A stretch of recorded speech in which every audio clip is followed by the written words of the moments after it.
Chico's gonna give you what? Rev is gonna give you what? Ben is gonna give you what? All three are gonna give you the Big D. Chico's gonna give you what? Rev is gonna give you what? Ben is gonna give you what? All three are gonna give you the Big D. Chico, Rev, and Ben, yep, they're at it again. Breaking down the team, putting stats up in your head. Nothing left unsaid, they're leaving it all on the field. Just like the favorite team, raising 2 cups and we'll chill. The knowledge is real for a trio so true to representing the gray, red, white, and blue. And you love them too, that you can't deny. So just one time, let me hear Dallas till I die. Chico's gonna give you what? Rev is gonna give you what? Ben is gonna give you what? All three are gonna give you the Big D. Chico's gonna give you what? Rev is gonna give you what? Ben is gonna give you what? All three are gonna give you the Big D. Soccer podcast? Huh.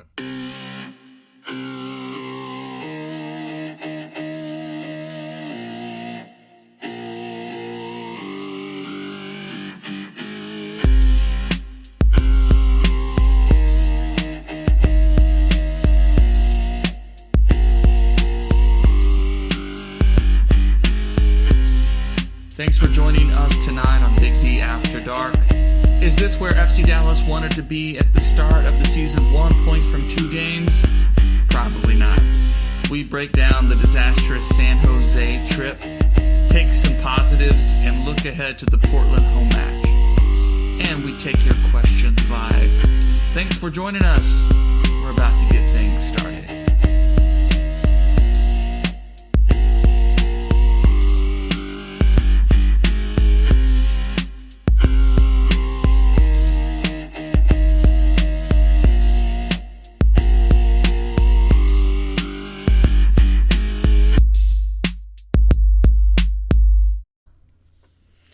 We're live. All right. Welcome, everyone. Welcome to Big D After Dark. We're so glad you are spending part of your Monday evening with us as we break down the latest FC Dallas news in action. I am your host, Nathan Hill.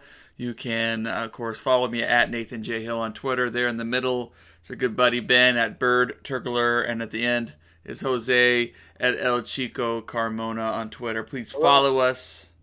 Yeah, let us know what you like about the show, what we should talk about, what we should spend our time on. We're just glad that you're here with us. Now, if you post a comment tonight, we will likely bring it up for discussion. We've got a few video clips from Media Days on for that FC Dallas provides for coaches and players each week. So we'll get to some clips. Think about Lucci and Paxton a little bit today, but we're going to start with the road trip out west as FC Dallas went to San Jose, and the team was hoping to sort of build off of the 0-0 draw in the home opener, and things did not go as planned. A 3-1 loss there in San Jose. Could have been 4-1. Jimmy Moore saved one penalty. Could have been 4-2 maybe, because Ryan Hollingshead had a ball cleared off the line. A tough game for FC Dallas fans. We were chatting before the show, and in some ways it felt a little bit like the restart for FC Dallas last season after the coronavirus break and the restart against Nashville. So let's just pick up what is there something positive we can take from this away match? And what's a negative that you are really just sitting with? Let's start with you, Ben. Positive is Ricardo Pepi scored, further signaling the demise of one Franco Jara. Hopefully. And then, the negatives are just... oh, gosh, there's so many. Like, they constantly got beat on second balls, didn't look prepared to play the style that San Jose rolls out. Credit to San Jose, though. I mean, they looked a lot better than they did against Houston. So, That's right. That's right. Uh, but yeah, not much to take away good from that game, unfortunately. Well, for me, in my case, of course, the negatives. Well, positive, of course, was I agree with Ben. Pepe. That was. I mean, that's about the only highlight there that I can think of. Negatives. I mean, how long is Mar out for? Because that was I haven't heard. I don't think we've heard anything, and I think that's worrisome. That it looked like he was holding his collarbone and whatnot. So.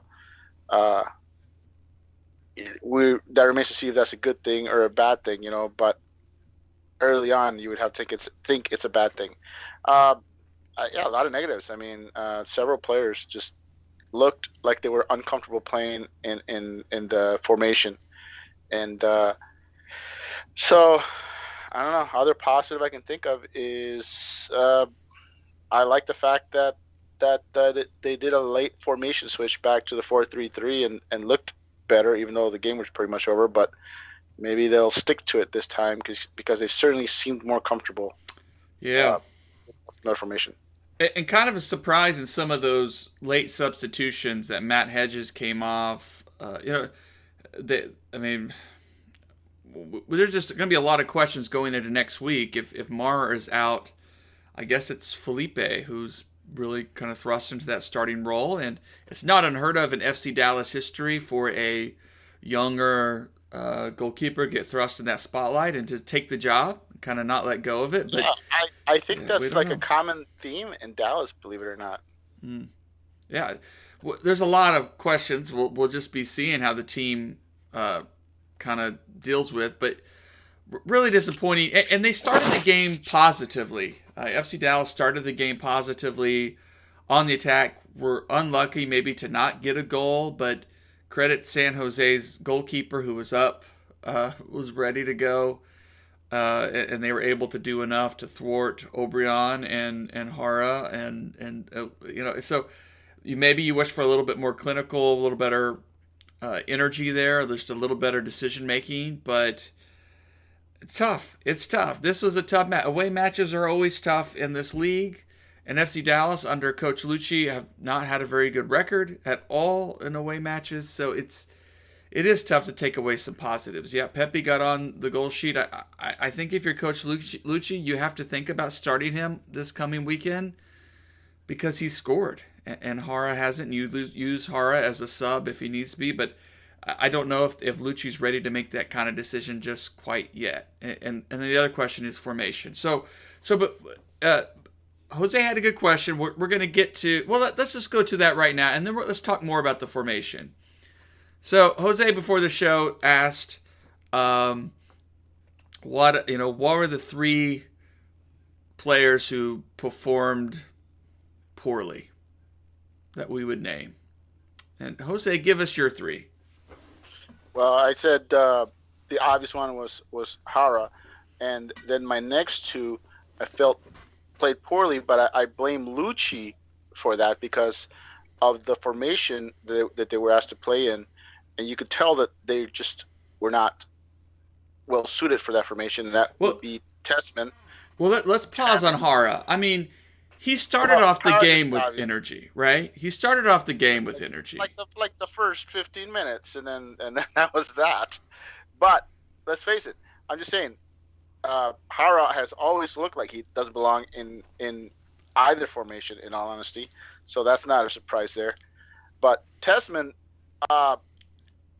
he looked slow to react on defense, and it was obvious. I think he should have been pulled earlier simply because, it was through traffic, down the middle, mind you, not just him, but also Acosta.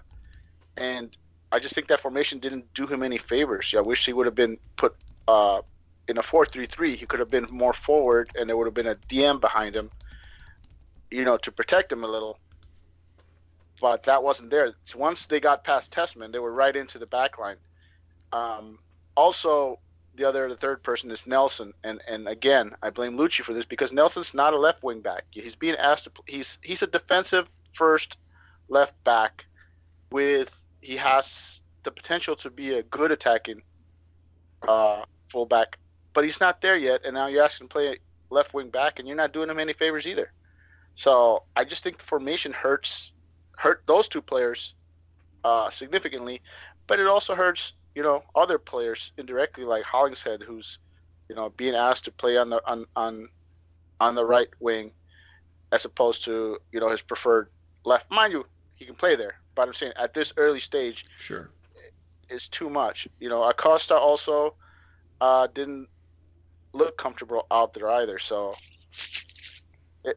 it's just a lot. I was very happy when they got away from. They reverted back to the 4-3-3 late in the game. They looked more comfortable. Maybe because San Jose took their foot off the gas, but it was clear that the whole team just looked more comfortable in the 4-3-3. Ben, do you agree with those three players, or would you switch it up a little bit? You know what? I'm not taking too much away from the formation or the substitutions, to be quite honest. I mean, setting up like that with San Jose's man marking style actually makes a lot of sense because like the one player who doesn't get marked in that system ends up being like one of the center backs.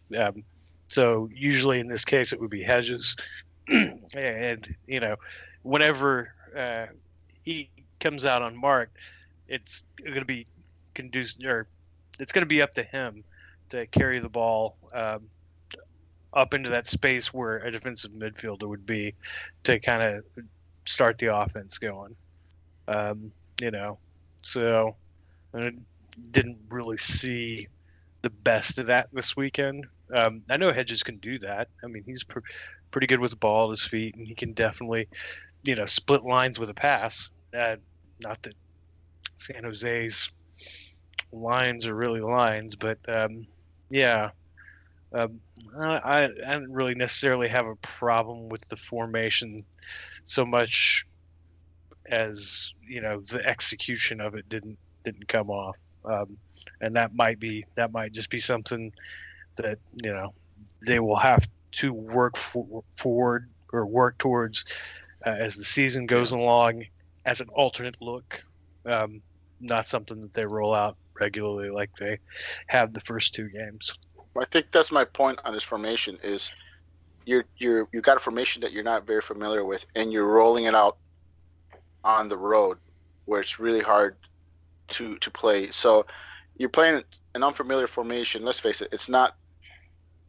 It's okay as a surprise formation that you can spring on people, but once they see it more than once and see where you're struggling, then they can game plan against that. That's my problem with it. Is okay, play it in Frisco, but once you go, on the road where it's brutal, mind you, you had success at the end of last season playing a very, very defensive formation 4-3-3 with you basically just daring teams to try to break down the defense, and it worked. So why go away from that on the road? It worked last season. They should, mind you, in theory, this would have been a 5-man back line, which should have worked.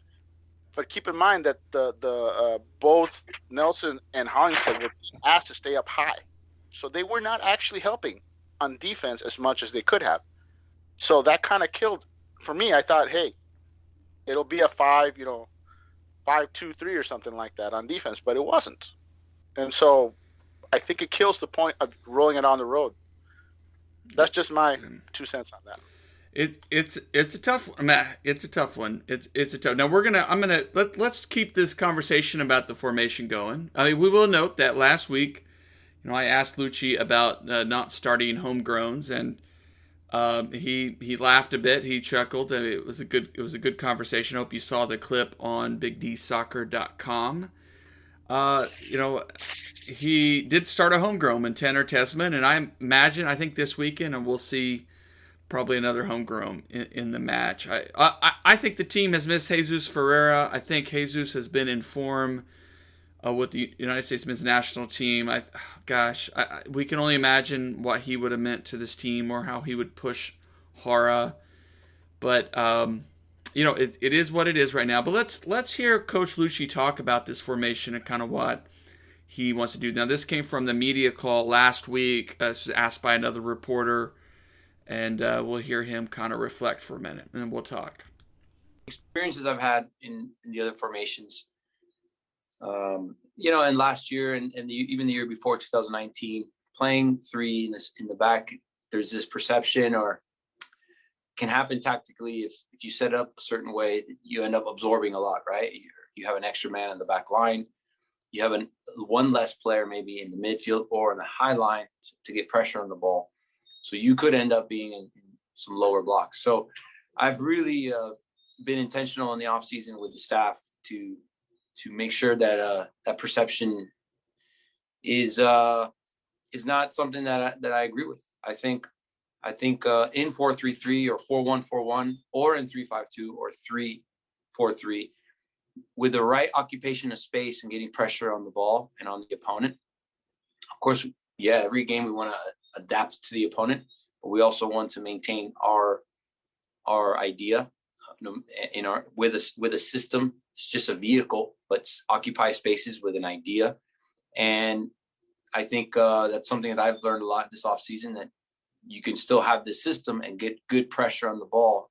Wing backs breaking up high up the field, your midfield, your front 3 or 2 breaking lines, center backs breaking into the midfield when they need to, reading long balls. So I would say I think it's a very interesting system. I think we have the players to do it well. Is it what we're going to do Saturday? I don't know. I can't say that. You guys will see. But I certainly believe now with this other system, we can do it more aggressively to get pressure on the ball and get a good ball possession, try to have more control of the game and create and generate in the attack. So, I like the control we showed the last game of the actual game, and of control of the game defensively, control of the game with the ball.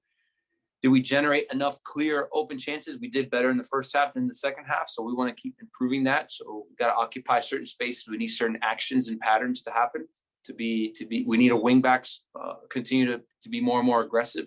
So we're going to keep our foundation and keep growing in what we think is going to be next, no matter the system. But I think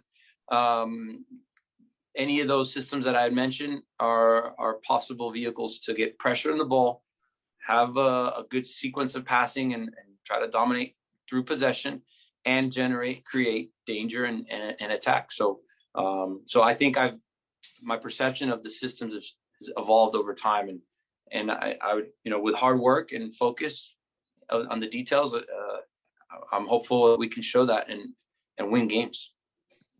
Thanks, Coach. All right. I love listening to Luchi. I mean, this is the thing. And Dave, I saw your comment here. We're going to get to you in a minute. I love listening to him. It's thoughtful, and I appreciate someone who wants to kind of push conceptions and say, no, we can achieve this. This is the formation that fits our personnel, and we can have success.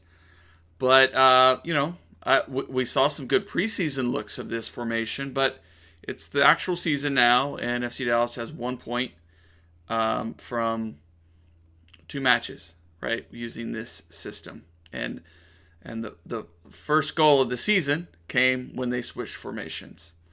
So what did you all hear? Ben, what did you hear with Luchi? And, is he, I mean, I hate to say, is he right? I mean, that sounds too binary in this situation. But just, I mean, is Luchi going to stick to his guns here for a while? I have no idea. I don't get to watch practice. And I mean, honestly, I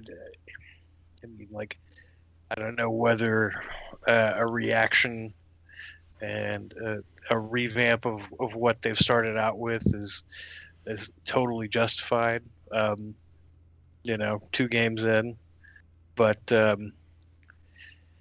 honestly I don't think it's going to matter whether we play a 3-4-3 or a 4-3-3 if our weakest link keeps starting out there and not scoring goals. So, Okay. as you can tell, I'm pretty subdued about this week, and so I don't know. Yeah. We'll see. We'll see what I think about as we go on. Jose. My opinion is that Lucci's a motivator, and he's saying all the right things to make sure that his troops, understand it. He's 100% certain that this will work. So I think he's saying everything right, and he's keeping in mind that it's not just us fans listening. His players are also listening. So, of course, you see that he's projecting the fact that he's confident. And I don't doubt it. I mean, I don't doubt that this formation will eventually work. I don't doubt that. But early on, it's going to be several games before that, I was going to point out, kind of segueing out of this for a little bit, like Testament, for example, we all say play the kids, and we got that. Hey, he played one of the kids. But the problem with playing the kids is kids are going to have bad games from time to time because of inconsistency, And so Tanner Testament had one of those games. And, of course, the formation, because it's a new formation, is going to have those kind of games where you're going to have inconsistent results because they're not there yet. So, I mean, if he sticks with it, he sticks with it. I mean, he certainly has the personnel. He has to make adjustments for sure. But another thing I want to bring up about this formation is a lot of people have been talking about the fact that people I've talked to that said that, hey, they're employing this formation because Lucci doesn't have confidence in Cirillo yet, to be in that 4-3-3. But now that you brought up Ferreira, you got to think that it's the fact that Ferreira is injured is the reason they've gone away from the 4-3-3, because Ferreira would be starting in the middle with, he would have been let's say against San Jose, it would have been Testament, Acosta, and Ferreira in the middle in that 4-3-3. And that would have been the same way in the first game. So the fact that Ferreira is injured, I think, has made, Lucci say, hey, with Ferreira not here, I feel more comfortable running this formation, and I could see them sticking to this formation until Jesus comes back. And I think then you'll see, at that point, basically, depending on the opponent, if they want to be, it'll be Jesus while we're offensive, and we want to get defensive, Cirillo would come in, and, we would assume a more defensive formation. So... Well, we've got a couple of comments. Let's get to them really quick here as we've talked about this. Dave, thanks for watching, Dave. Thanks for commenting. He says, the work rate and defense is not there. Jara and Acosta walk more than run. Don't like 3 center backs. To pull this off, this pressing thing, and we saw it in the first 15 minutes, or even especially in the first 5 minutes. I mean, they almost caught San Jose on the back foot. And kind of were unlucky not to have a really good shot on goal there. But then change things. But if your guys are still working into fitness, if they don't press as a unit, it falls apart. Pressing doesn't quite work. This question came up last season too. I think that there are times when it's like, hey, I'm like maybe Jara or someone up top is wanting to press, and the other guys are either catching their breath or just not quite in sync. So yeah, this ask of Lucci does require a lot of work rate, and so I think that is one of the questions that's looming out there. And like go ahead. I say. No, I agree. I think like you said, if you're going to be employing a pressing system, then you got to have top fitness, and it's not there. You don't see that. You don't see that the team has the fitness to do that. I mean, they could only do it in spurts. Really, they're not doing it full time, and I don't know if that's on purpose, but very likely, like you said, there's just like some players that you can tell are simply not going, 100 miles an hour like certain players out there, So, yeah, I agree. It just feels, I think we may have said it before we went live is it feels like they're still sort of in preseason mode. Maybe we said it last week. Yeah, no, it definitely fell. And like the mistakes, too. 2 penalties given up. And the one on Tanner is hard. It's a tough one because, he's jumping for the ball. He's trying to block the ball, and it goes off his hand. It's just kind of unlucky, but it happens. He's got to learn. Obrion's penalty was just stupid. It was just They were both easily avoidable. Yeah. Yes, But they were you low can at IQ. least, at least with Tanner's, you can give it up. This guy's young, he's getting into shape. But yeah, and Obrion is a little more veteran guy, as you expect him. It was just Obrion's was unnecessary, really. just unnecessary. Yeah. So there's some miscues that felt, and that's fine if it happens in preseason. But it's the season now. It's time to kind of lock in. So yeah, it does feel like that. It feels a lot like this team. The 3 center backs, I don't have a problem with it. As Ben said, maybe we stress about formations, but if Lucci thinks I'm going to pick my best 11 for this week, and that best 11 includes 3 center backs, and I'm going to make the formation work around that, I got no problem with that. I mean, because if those 3 in the middle are showing a lot of good stuff in practice, fine. I mean, if that gives us a chance to win, fine. But it's just then when we see Bresson doing his stuff, and I think he's a fine center back. I think we saw down the stretch he really improved the team when Ziegler just couldn't keep going, it seemed.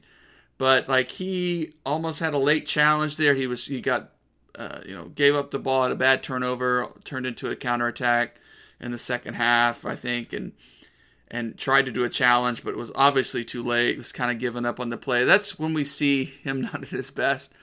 And, so a lot of questions coming out of this game.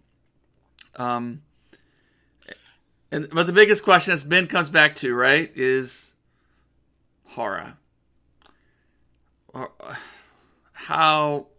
What formation will help him score goals? Because he can score goals. We know he can. Counter-attacking 4-4-2, where he's the off striker. Yeah. Basically Jesus Ferreira's best position.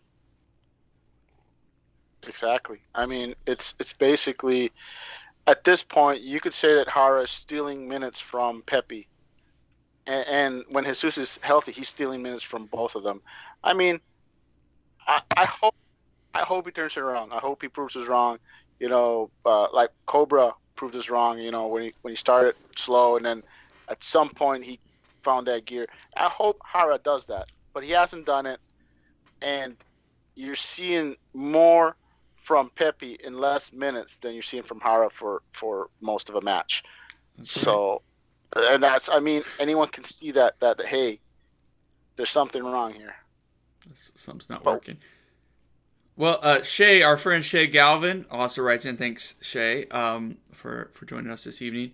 Not sure what Ricarte's role is in this formation. And that's a good, he came in the second half of this game and he did provide a spark. I mean, we know he's quality. But it does seem like since he's come to Frisco that the team has at times, Lucci has struggled to kind of put him in a position where he can really influence games that in the way we know he can. And so he's not purely the number 10 in this, the purely kind of advanced playmaker. He's not completely a kind of a cam role, right? Central attacking mid. But, well, maybe he is. Maybe that's what it is. He is being asked to do a lot of the midfielder duties with an attacking flair. What do you think his role is in this formation? I want to say that I don't like his role in this formation. He's being asked to be basically more like a box-to-box, play defense. And I just don't like the fact that both him and Acosta have to come pretty far back to get the ball. There's not that linking D mid's not there, and it was obvious that there was this huge gap in the middle. But I think we saw a glimpse with the substitutions in the second half against San Jose, where you saw, Acosta drop further back, and then you had Ricarte and Paxson as your dual eights, and they look good. And I like to see more of that. And how come we haven't seen that before? Well, because Paxson's. But I think that would work. I think that's what I would prefer to see is Paxson and Ricarte side by side.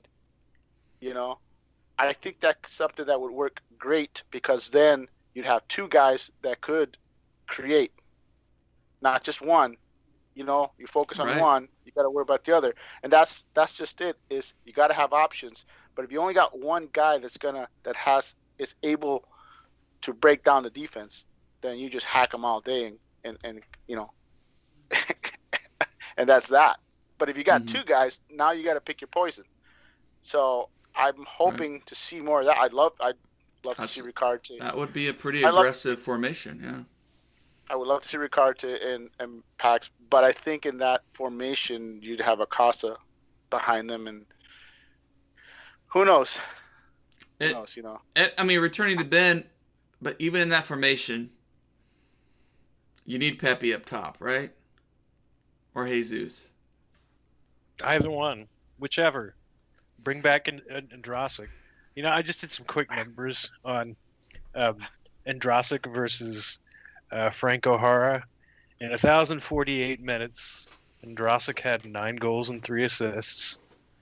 In 1,543 minutes, so almost 50% more than Andrasic, Jara's got 7 goals and 0 assists.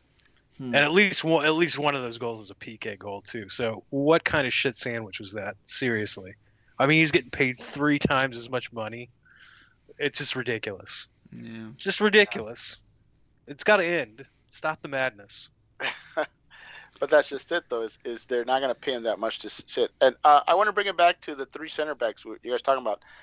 I want to point out that all 3 of them played well.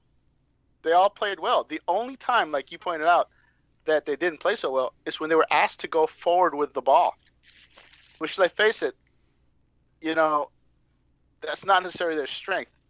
And like I said, but when they were on defense, I thought all 3 of them, they looked really good. Jose Martinez was great. He was a good positive in this game. I think he's shown his quality. Excellent, yes.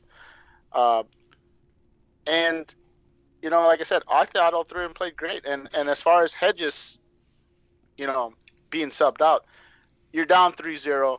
I'm sorry, in my video games, if I'm getting my butt kicked, I take my best players out so they don't get injured. And I think that's all it is. It's like, okay, who's your best player that you don't want to get hurt? Of the 3 defensive guys, you take Hedges out because you say, okay, we're going to go forward, and I don't want Hedges getting, of the 3 defensive players, he's the one guy I don't want to get hurt. So you pull him out and let Berzon and Martinez play it out. And that was my take on that. No, not a slide on Hedges, just, hey, let's protect our best player, the back line.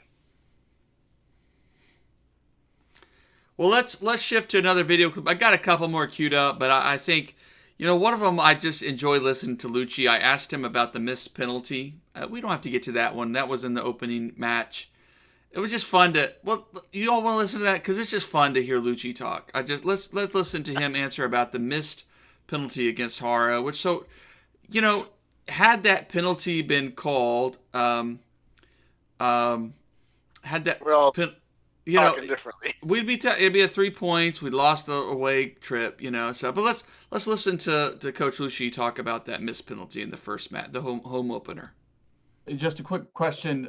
It seemed like there was a missed penalty in the game that could have been that breakthrough goal on Jara. I'm curious if you all were able to follow up with the refs about that. This may have been written about elsewhere or talked about, but if there was any explanation for why it didn't get reviewed or anything like that. Yeah, our technical leadership they're always in touch with the league after every game. They talk about and they have a reflection, referee performance and even our own, sideline behavior and etiquette, performance and respect. So yes, there obviously was that conversation. And yeah, after seeing it, in the moment, there was a player in front of me. I didn't see it clearly and I didn't see the replay. I want our players to move forward quickly for the next moment. But after seeing it when the game was over, I felt like that definitely should have been called, and it could have changed the momentum of the game. It could have opened the game in our favor, but it didn't happen, and no one's a victim here. That's going to happen. Refs are human beings, and we need to control what we can control, which is getting points back in San Jose and focusing and channeling.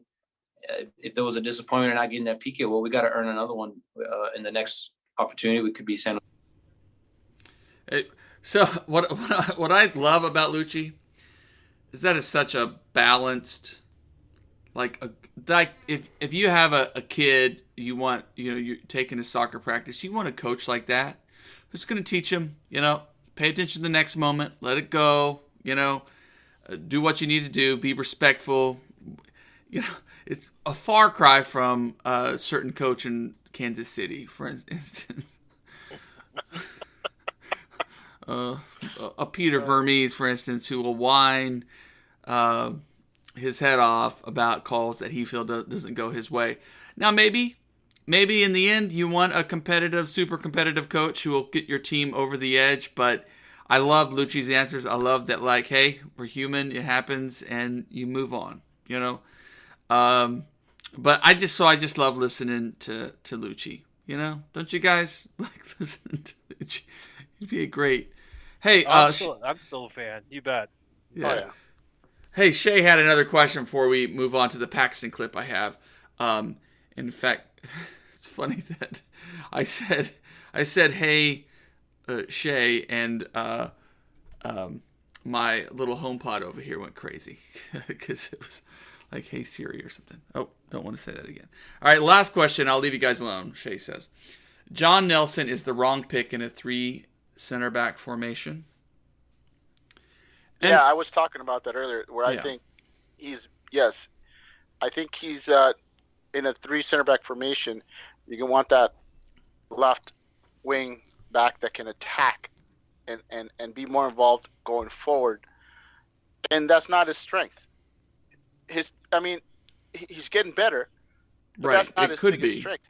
But not right now. Yeah. Right. It could be, and I guess you got to play him there, and he's got to learn. But you're gonna have to take lumps, like in the first 2 games. It's clear that he flashes moments, but no, I don't think the other teams are going, oh my God, Nelson's, he's gonna break someone's ankle coming forward. I mean, he's getting better, but no, I don't think. I think he's a weakness in that formation, simply because you're taking him away from what he does best, which is play defense. Yeah, and his 4-back line, he can provide that balance. So if Hollingshead gets forward, he can sort of stay back a little bit, be that extra security sort of blanket to snuff out a counterattack, or vice versa. But yeah, it's clear that he's not afraid to get forward, but it's definitely part of the game he's working on, it seems like. So yeah, it's an interesting thing. That's why I hoped Hollingshead would stay at left and Munjoma would get on the right, and maybe we'll see that even this weekend. Maybe. I got bad news for you. Uh-oh. I got bad news for you. Munjoma looked pretty good on the left side, and oh, that's a good point too. Yeah, and good enough that you got to wonder if he'll start seeing more minutes. I'm not saying he's going to replace Nelson as a starter. I'm just saying you'll see him start getting more minutes there, and see if that leads into anything. He's a much more natural tacker going forward, than Nelson is. So I don't know. Yeah. Thanks, Shay, for all the comments tonight. Love having you on. Hey, Ben, I will get your feedback here. We're going to slip over to a Paxton Pomykal. He started the media day, and I got to ask him a couple of questions about kind of where he is and get your sense of how important he is to the rest of this season. Let's listen to Paxton.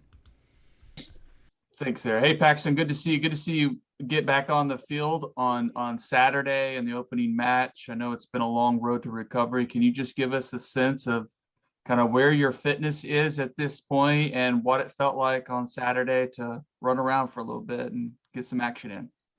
Yeah, my fitness, I'm feeling good. Obviously, I had a couple setbacks, scar tissue breakups in preseason, so I don't think I'm 100% fit, like 90-minute fit, like the rest of the guys, but I'm definitely ready to come in games right now and make a difference, whether that be half or 30 minutes. And hopefully in the next 2 to 3 weeks, I can build that base and start to be able to go 90.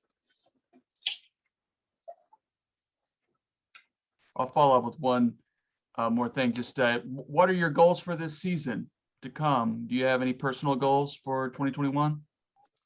Well, I think stay healthy first and foremost. That's kind of a given, but in all seriousness, that's kind of what I'm focusing on, and not necessarily just picking up nicks and knacks, but being available for games and not sitting out too many games. So my goal is to be as available as possible for Lucci and the guys, and and when I get in, I know I can do what I do, and once the opportunities are there, I'll take advantage of them. But first and foremost, my body needs to be there so I can have those opportunities.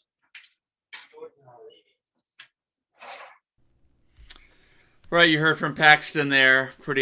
A man of a few words, keeping it simple. But Ben, does the road to turning around these 2 opening results does it lead through Paxton and his health? No, I don't think so. I think when Paxton gets healthy to the point where he's in contention to start, and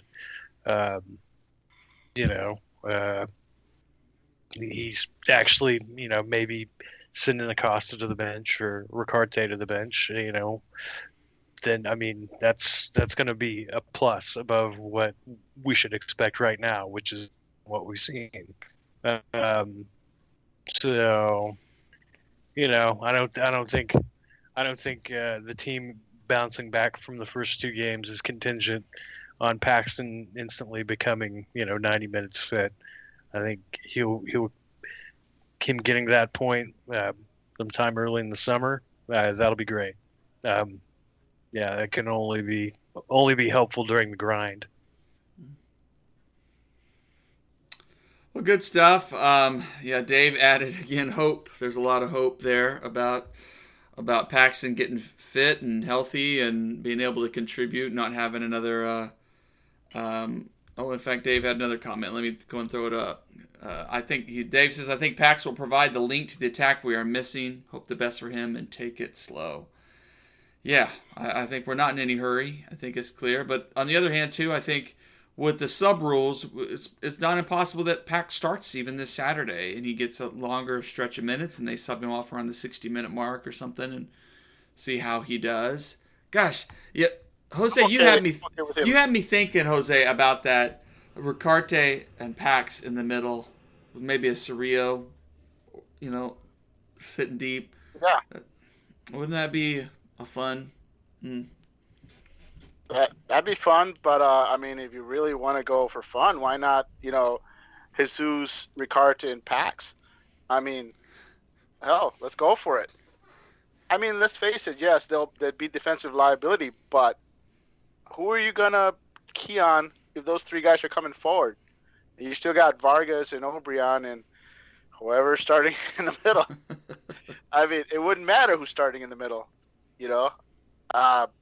I'm just saying it's something you see from I'm sorry, but I watch North Texas, and they're such a fun club to watch because they got so many weapons, and that's what you'd have if you have Jesus, Ricarte, Paxton out there, Obrian. You'd have so many weapons. You're giving up defense for attack, and yes, maybe it might my hair might get wider faster, but I think this would be some really fun games. That's right. Dave says, why not? Why not? Hey, well, let's begin to close out the show by turning our attention to Saturday as FC Dallas welcomes the Portland Timbers to town. You should ask Lucci about that on Wednesday. Better win. Yeah. Don't lose to those bums. You hate to say this is a must-win game. I mean, it's early in the season. It's not really a must-win game, but yet, in a lot of ways, this team needs to win. They need to get the result at home, even if it's a gritty 2-1 result. It's a big game for them to sort of shake off these last 2 games and get on the right track. So so give us your thinking on this, guys. What is Lucci going to roll out with, and what do you predict as a potential end result? Ben, you first. I'm not predicting a result this week because my predictions to start out the year have been terrible, and so I'm not even gonna bother with that. I would like Ben, to you're not the predict one. You're not the one who posted on Twitter. Oh, Hollingshead hat trick. Yeah. Right. Well, no, that's true. I did post Vargas MLS newcomer of the year though, and that's not starting out so hot. I mean, it's a game they should win. Portland's got to play Club America midweek for CCL, so they're catching them at a good time. So I mean, like, it's 3 points or bust. Anything less than 3 points is going to be disappointing. So my prediction is 1-0 FC Dallas, and the scoring is by MLS superstar, scoring extraordinaire, own goal. Good old own goal. One of the great strikers of all time. We keep thinking own goal will hang up the hats, hang up the cleats, right? But nope, keeps on. Honestly, I think Portland will bunker for that game, and Dallas will be hard pressed to try to figure out how to get through. And yeah, I think get a deflection. I'll be down for own goal, 1-0 FC Dallas. Well, 3 points would be a welcome relief. Yeah, I'd be good with that. Yeah, I'd be great if it was an own goal hat trick, but hey, we could dream. Yeah, I'm hoping for more. Like I said, a 2-1 result would be nice, even if again, it's the same thing I said last season. You just want to see this team take steps forward, even if it's not perfect, even if they make some mistakes, but see them continuing to put things together, implement their ideas, and show some energy and some direction, to give us some more hope going forward. But yeah, this is a big game, and it's time for FC Dallas to come home with 3 points, or to take the 3 points home as they are home. All right, whatever. Quick shout out to North Texas soccer match this weekend against Greenville Triumph, the best defensive team in the league against the best offensive team in the league for the last, this is the 3rd year. So the immovable object against the unstoppable force, and they'll be at the end of the season. They'll be two of the top 3 teams in the table. So definitely a game to watch. I haven't been able to go back. I haven't had a chance to watch the North Texas game, but it looks like it's fun. Fun game, and North Texas are finding some diamonds in the rough, and yeah. So many weapons. You get excited. I mean, just the guys coming out off the bench, and you're like, wow, that guy's coming off the bench, and then seeing them actually on the field, and they sub 5 guys and they don't miss a beat. They look every bit as dangerous. Even when they were down, at no point did you say, "Oh, they're out of this game." You were like, "Oh, there's a goal coming." You could literally see the goals coming. Well, so, maybe FC Dallas stinks it up on Saturday. We'll just talk. Well, this will become like a North Texas show. All right. No, well, yeah, it'll be the promote Quill to. No, I'm just kidding. Just joking. That's too early for them. Dave agrees with us. North Texas is a joy to watch, and I think that's what we want. We want to see that from FC Dallas too. All right, let's leave it there, everybody. Good night. Thank you for joining us. Thank you for all the comments this evening. We'll be uploading the audio to our new little podcast on Anchor.fm, and be sure to subscribe if you miss it and miss the show, and you can hear. It's on Spotify, so. Yeah, and it's on Spotify. It's linked over. That's right. So it should be on Apple Podcasts eventually too at some point. All right, we'll leave it there. Ben, Jose, thanks for being on. Looking forward to some guests in the future, some other voices to mix in, and hopefully next week we'll be talking about 3 points at home. All right, good night, everybody. Good night.